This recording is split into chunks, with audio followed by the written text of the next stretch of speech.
What's going on, everybody? Welcome back to the channel. In today's video, I'm going to talk about how to free up hard drive space by deleting media cache to make Premiere Pro run as smooth as possible. Now let's get started. Now, if you enjoy liking these videos and you want to see more like it, please subscribe to the channel because I'm constantly creating new content. Now, when talking about media cache, every time you work on a project, it'll store a version or variation of the media inside your hard drive.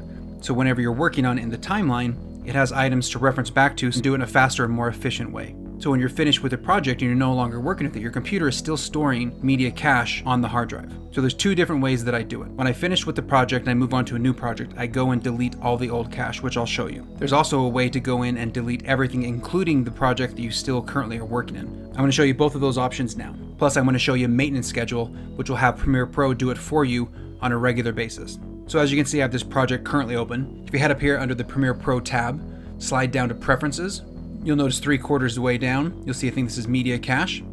Click on that, and you're going to have this little section here where it says Media Cache Files. So obviously there's a button here that says Delete, so that's what we want to work with. So I'm going to click Delete, and you're going to see two different options. It's going to say Delete Unused Media Cache Files.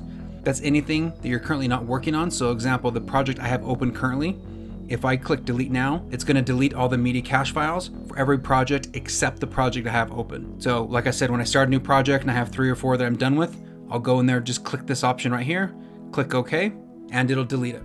Let's just say you want to delete all the media cache, including the file you have open. You'll notice if you click delete here, this is grayed out. It's not going to let you because I currently have this open. You're going to have to close down Premiere Pro entirely. So close that down. Then you're going to reopen it. And at that welcome screen where you're going to decide which project you want to work on, before you click any project to activate it, you'll head up here under the Premiere Pro drop-down menu like you did before when you had the project open.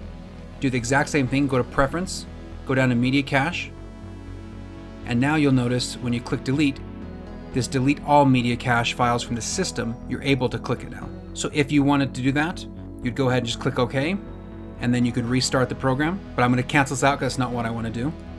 And I'm just going to open back up another one. Now the thing to remember, whenever you do delete that, it's not deleting any of your original media, it's just deleting the kind of shortcuts and the rendering things that they keep behind the scenes to make the system run faster during a project. Now I'm going to show you the maintenance, which I do, so I never manually delete things very often. I just let the system do it on a regular basis. So let's just head back up here to the Premiere Pro drop-down menu, head back to Preferences, go to Media Cache, and down here in the section where it says Media Cache Management, you can have it where it says Do Not Delete Cache Files Automatically, and then you can manually do it here whenever you would like.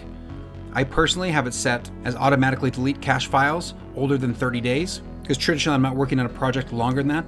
If you're working on a feature film or something longer, of course you can set that as long as you want. But I just do mine every 30 days to keep it fresh.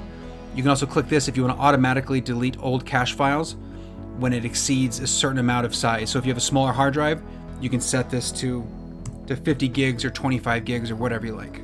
I'll leave mine at 100. But that way, once you click this maintenance program, click OK, you don't have to worry about it. My system, every 30 days, no matter what, it's going to delete all the cache files and or if it exceeds 100 gigabytes of storage. So if your hard drive is kind of getting bogged down by the weight of the hard drive and it's getting too full, it's a good idea to go in there and clean it out, which will just free up more space, computer run a little bit smoother, and Premiere Pro will be a lot more efficient and snappier. Anyway, I hope that helped, and if it did, please give it a thumbs up for the YouTube algorithm. And if you enjoy these videos, please subscribe to the channel because I'm always creating new content. That being said, have a great day. Later!